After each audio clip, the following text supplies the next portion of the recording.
दिल्ली लक्ष्मी योजना, इसको फॉर्म को फिल कैसे करना है, इसकी एक वीडियो मैं अपने चैनल पर ऑलरेडी अपलोड कर चुकी हूँ।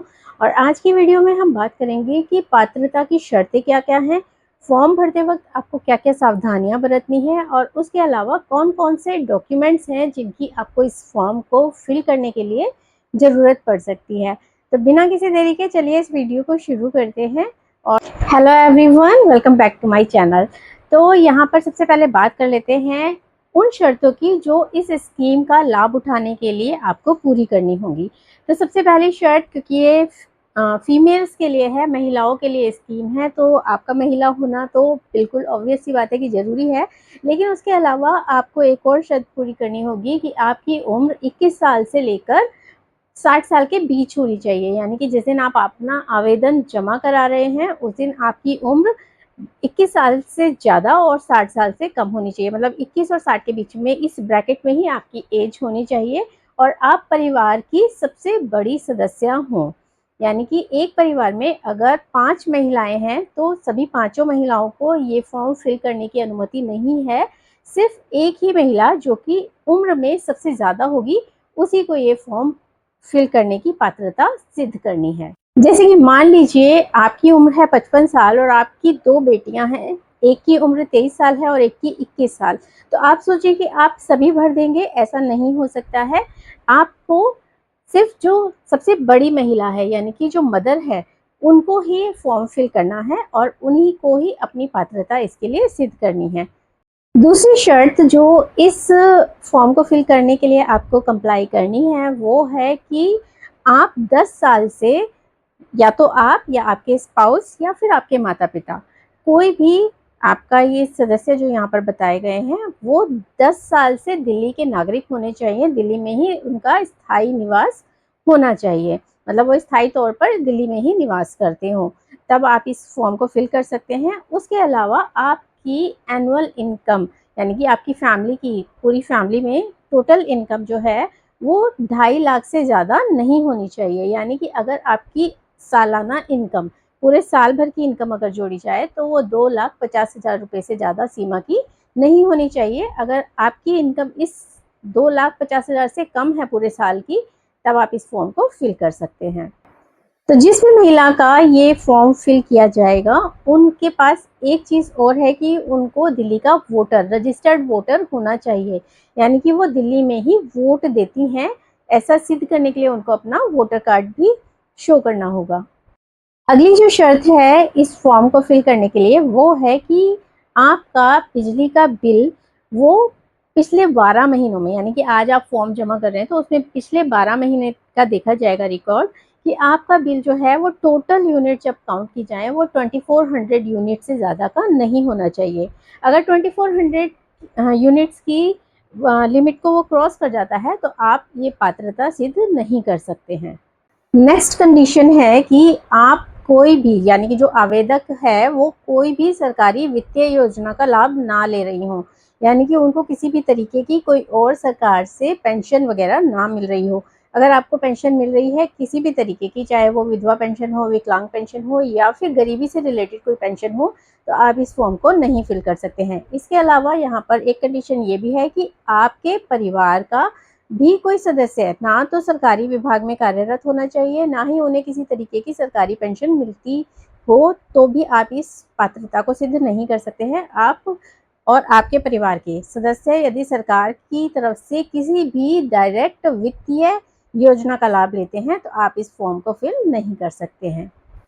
नेक्स्ट कंडीशन है कि आपके पास या फिर आपके परिवार में किसी के पास 4 पहिए वाला वाहन नहीं होना चाहिए। यानी कि आपके परिवार के पास गाड़ी नहीं होनी चाहिए, तभी आप ये फॉर्म फिल कर सकते हैं।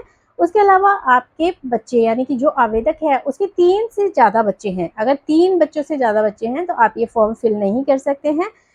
उसके अलावा अगर आपके यानी कि जो आवेदक है उसके खिलाफ कभी भी कोई आपराधिक रिकॉर्ड रहा है या फिर कोई क्रिमिनल केस उनके ऊपर हुआ है, तो भी वो इस योजना का लाभ नहीं ले सकते हैं। तो यहाँ पर हो जाती हैं शर्तें खत्म कि कितनी शर्तें हमें इस फॉर्म को फिल करने के लिए पूरी करनी होंगी। उसके बाद बात कर लेते हैं कि क्या क्या सावधानियां हमें बरतनी होंगी इस फॉर्म को फिल करते वक्त। इस फॉर्म को पूरी तरीके से ऑनलाइन बेस्ड बनाया गया है, यानी कि इस फॉर्म को आपको ऑनलाइन ही फिल करना है। तो यहाँ पर एक तो ट्रांसपेरेंसी आ जाती है फॉर्म फिल करने में, तो इसलिए हमें जो है सावधानी बरतनी है कि यहाँ पर जो भी जानकारी हम दें वो बिल्कुल सही और सत्यापित करने योग्य होनी चाहिए, यानी कि बाद में अगर आपसे डॉक्यूमेंट मांगा जाए तो आप उसके डॉक्यूमेंट प्रोवाइड करा सकें। उसके अलावा यहाँ पर जो भी आपको डॉक्यूमेंट अपलोड करने के लिए कहा जाएगा उनका जो साइज़ बताया गया है, जैसे कि जितने भी आपके पहचान से रिलेटेड या फिर एड्रेस प्रूफ, एज प्रूफ और जो एंडोर्समेंट लेटर एमपी एमएलए से लेना है, उन सभी का साइज़ तो 500 KB रखा गया है। और जहाँ पर आपकी फ़ोटोज़ और सिग्नेचर की बात है वो 200 KB के अंडर होना चाहिए। तो उसी के अकॉर्डिंग आप साइज़ जो है वो कीजिए अपने डॉक्यूमेंट्स का, ताकि आपके डॉक्यूमेंट्स जो हैं वो बिना किसी परेशानी के अपलोड भी हो जाएं और जब उनको ओपन किया जाए गवर्नमेंट की तरफ से तो वो ओपन भी ईजिली हो जाए। उसके अलावा इस फॉर्म को जब आप फिल करेंगे तो उसमें आपको अपने परिवार के सदस्यों की भी जानकारी देनी है। तो यहाँ पर आपको बिल्कुल ध्यान देना है कि आपको अपने परिवार के सदस्यों की कोई भी जानकारी हाइड नहीं करनी है। पूरी जो सच्ची और सही जानकारी है वही आप उसमें प्रोवाइड कराएंगे। आपके परिवारजनों का आधार नंबर देना यहाँ पे कंपलसरी होगा, लेकिन अगर सदस्य 18 साल से उम्र से बड़ा है तो उसका वोटर ID कार्ड देना भी कंपलसरी है। और इस फॉर्म में आप फिल करते वक्त एक सावधानी जरूर रखिए कि हर पेज के बाद आपको चेक करने के लिए एक ऑप्शन मिलता है कि जो भी जानकारी आपने भरी है वो आपको दिखाई देती है, तो आप उसको अच्छी तरीके से चेक कीजिए। अगर आपको लगता है कि यहाँ पर कुछ गड़बड़ हुई है तो फाइनल फॉर्म सबमिशन से पहले भी आपको एक चेक करने का मौका मिलता है। वहाँ पर मैंने जब फॉर्म फिल करना आपको वीडियो बताया था तो उसमें आपने देखा होगा कि लास्ट में एक ग्रे और एक ग्रीन कलर की टैब आती है। अगर आपको डाउट है अपनी जानकारियाँ की कहीं पर कुछ गलती हो सकती है तो बिना संकोच के आप ग्रे बटन दबाइए, उसको चेक कीजिए अच्छी तरीके से, उसके बाद ही फॉर्म को सबमिट कीजिए। क्योंकि अगर एक बार फॉर्म सबमिट हो गया तो फिर आपका इसमें सुधार नहीं हो पाएगा, जो गलती होगी वो वैसे ही चली जाएगी और हो सकता है उसी गलती के कारण आपका फॉर्म रिजेक्ट हो जाए। फॉर्म के पूरी तरह से सबमिट हो जाने के बाद आप फॉर्म की एक रसीद जो कि नज़र आएगी आपको स्क्रीन पर, उसको डाउनलोड कर लीजिए और सेव कर लीजिए। अगर आप फ़ोन से कर रहे हैं तो फ़ोन में डाउनलोड कर लीजिए, लैपटॉप में कर रहे हैं तो लैपटॉप से डाउनलोड कर लीजिए और अगर आप किसी कैफ़े से करवा रहे हैं तो वहाँ से उसका प्रिंट आउट ज़रूर ले लीजिएगा। तो इस तरीके से आपके पास एक प्रूफ रहेगा कि आपने ये फॉर्म फिल किया था, तो जो आपको भविष्य में हो सकता है कि काम आ जाए।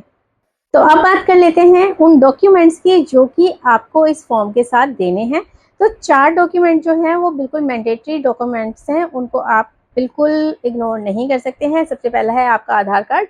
आपका आधार कार्ड देना इसमें ज़रूरी है। उसके अलावा आपका दिल्ली का वोटर ID कार्ड, यानी कि दिल्ली में आप वोटिंग के लिए रजिस्टर्ड हैं, वो आपको देना होगा। उसके अलावा आपको देना होगा अपनी फ़ोटोग्राफ और एक सिग्नेचर की फ़ोटो जो कि इसमें फॉर्म में आपको अपलोड करनी होगी। और फोर्थ डॉक्यूमेंट आपका होगा जो MP MLA का एंडोर्समेंट लेटर जो होगा वो आपको देना कंपलसरी है, मैंडेटरी है, ये आपको अनिवार्य रूप से जमा कराना है।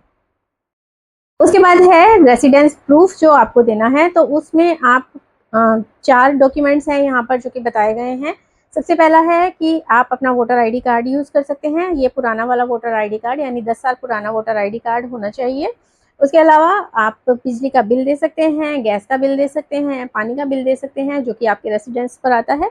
उसके अलावा आप दे सकते हैं ड्राइविंग लाइसेंस, और इसमें भी आपका पता जो है वही होना चाहिए जो पिछले 10 साल से था।